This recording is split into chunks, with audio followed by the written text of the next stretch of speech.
Fala pessoal, mais um vídeo do canal depois de algum tempo e hoje com um tema um pouco diferente, fazendo uma análise do BBB.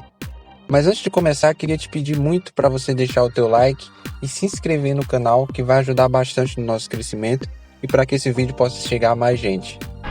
Eu criei esse canal para falar de filmes e séries, mas eu acredito que o BBB também se encaixa nesse segmento de entretenimento na televisão. E como telespectador do reality já há algum tempo, eu decidi dar uma opinião sobre uma coisa que me incomoda muito, que é o método de votação. Isso não é exclusividade do BBB. Todos os principais realities que são definidos pelo voto popular permitem que o público vote quantas vezes quiser.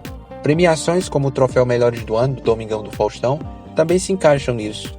O grande problema é que com essa proposta nem sempre a opinião da maioria prevalece, por uma simples questão: interferência de fã-clubes, os chamados fandoms.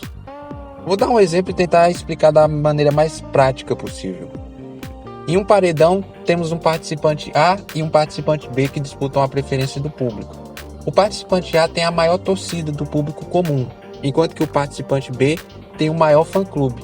Com isso, a tendência é que o participante B, mesmo tendo menos popularidade entre o público comum, vença a disputa.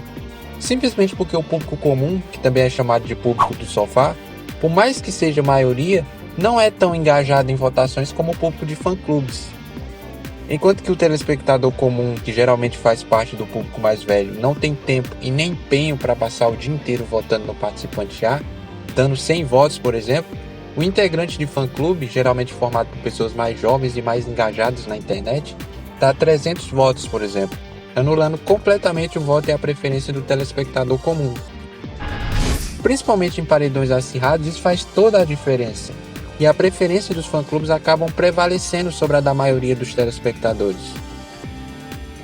Então, se a ideia do reality é de que a maioria do público decida os rumos do jogo, isso nem sempre se aplica na prática, e a opinião da maioria nem sempre é respeitada. É uma questão de lógica.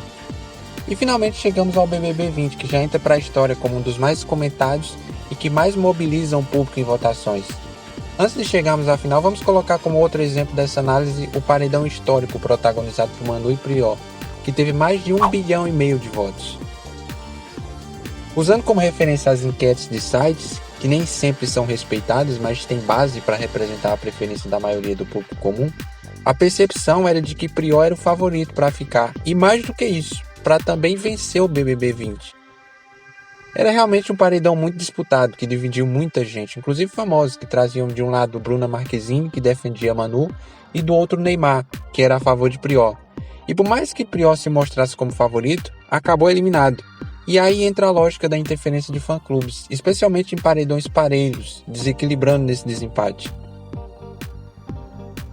Babu é outro participante que serve como referência para essa história.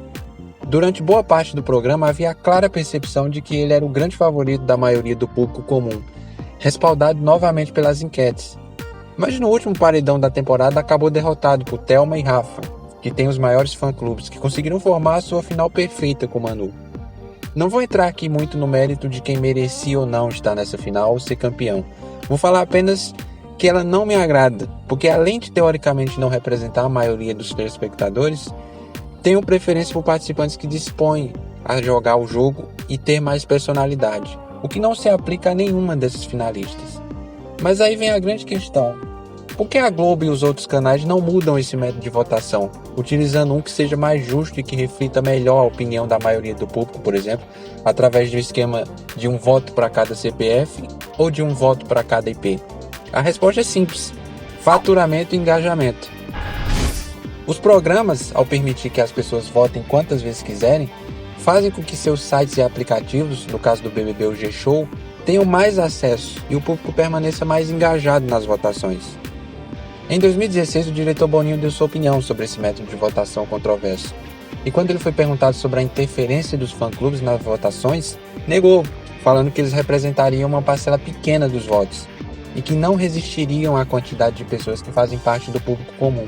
Essa resposta não condiz com a realidade, principalmente em votações acirradas, onde os fã-clubes fazem sim toda a diferença. Nessa mesma entrevista, Boninho chegou a falar que o BBB não promove eleição presidencial, dando a entender que os resultados não precisam ser rigorosamente justos, e o que vale no fim das contas é o entretenimento. Em outras palavras, a opinião de Boninho é a de que a produção quer que o povo duele, se revolte e gere repercussão, enquanto eles só assistem tudo de camarote. É que muitos de nós somos só marionetes nesse jogo chamado televisão. Entra ano, sai ano, hora ou outra as reclamações em torno desse método de votação aparecem. Mas não muda absolutamente nada, e talvez nunca mude, enquanto a audiência e a repercussão permanecerem intactas. Ah, mas fandoms sempre existiram. Não exatamente. Torcidas organizadas na internet realmente já existem há um bom tempo, talvez desde a época das comunidades do Orkut, mas começaram a ganhar força e interferir realmente no BBB a partir de 2014, com as clanessas. E de lá pra cá não deve ser coincidência que só um homem venceu o programa. E com a internet sendo contrariada apenas pela Paula no ano passado, mas num BBB que pouco gerou engajamento, então tanto fazia quem seria campeão. Muito por conta disso eu já aderi à tática de assistir aos realities só por entretenimento, sem torcer por ninguém e sem me envolver nas votações. Não vale a pena. Mas a justiça de premiar o melhor jogador e o melhor participante no BBB, pode ter certeza de que nos tempos de hoje isso ainda está longe de acontecer. E pra mim, não vai acontecer nessa temporada.